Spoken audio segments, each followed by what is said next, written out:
I think one of the biggest things that you learn in therapy is that emotions aren't who you are. They're not your personality or your identity. They're an experience.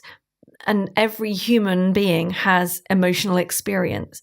And experiences wash over us like waves. So one of the sort of lovely metaphors I love in therapy about sort of blocking out emotion is that imagine if you were stood in the ocean up to kind of waist height and the waves are sort of coming towards you. If you try to block those waves from hitting the shore and you try to hold them back in any way, you can't do it. You're just going to take a tumble, right? And you will become, you'll kind of put your arms out and you'll become overwhelmed by a wave that's more powerful, and you can't stop it from doing its work. But if you accept that those waves are going to come along and wash over you, then you do something slightly different, right? You change your stance, you brace yourself, you might bend your knees so that you're ready to, you might be swept off your feet for a moment, but you're going to be ready to come back down again and land on your feet. And so you're much better positioned to be able to deal with each wave, so that when you do come back down, you're ready for the next one too. And it's a bit like that with kind of emotional experience. If you see it as something that's washing over you and you accept that it's going to do that, as soon as you allow it to be there, and even, this sounds radical, but even welcoming it, then it takes some of the power out of it. It takes its natural course and it washes past.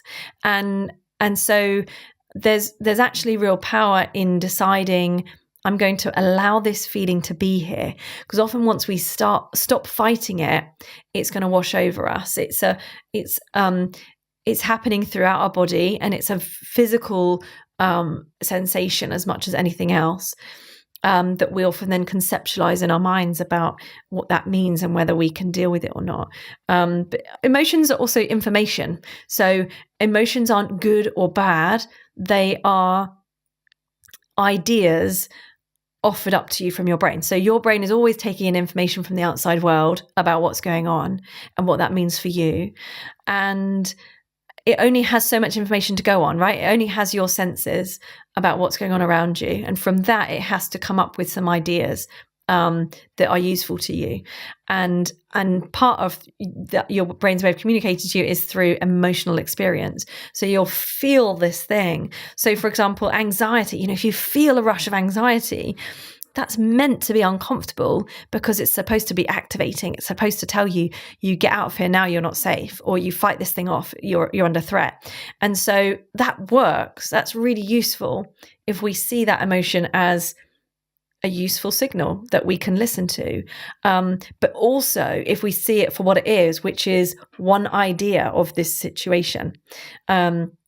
So if I acknowledge that I feel anxious in the situation, but there's also another part of me that can see other perspectives, which is, I could be safe in this situation, or I am safe because X, Y, and Z, then we're able to kind of make our own decisions. So you can experience that wash of emotion as an experience, not who I am. It doesn't mean I'm unable to cope. It's just a wash of anxiety.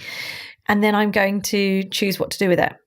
And kind of stepping back from emotion in that way and seeing it as an experience that can be useful, because emotion always has something to say about what I'm experiencing right now. And I get to choose whether I listen to that or not, is really empowering. It really sort of shifts your relationship with all human experience. And I think another important thing to deflate a lot of the power of quote unquote negative emotions or thoughts is realizing that they are part of the human experience. And if you weren't having them, that wouldn't even be possible. So you're just having a human experience. So normalizing this and talking openly about this, I think gives people a lot of power just in that. Yeah, absolutely. Because, when you meet people who don't experience lots of emotion, for example, when people imagine that depression is all about sadness, lots of people experience depression where they feel numb and they struggle to feel anything at all. And it's awful. It's a terrible place to be when you're sort of numb to everything and struggling to feel. That's that's not a pleasant place to be. And often when we're overwhelmed with emotion, then we sort of almost fantasize about making it all go away. And actually making it all go away is just as awful. And then people ping pong. So we kind of, we're overwhelmed with emotion. So we do something radical to make it all disappear, some of those unhealthy behaviors. And then when it does all disappear, we realize how awful that can be. And then we go back, and we just we end up really out of balance.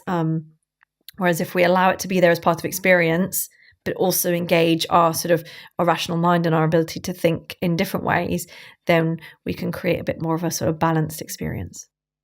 If you enjoyed that clip, press here for the full episode. I'll see you over there.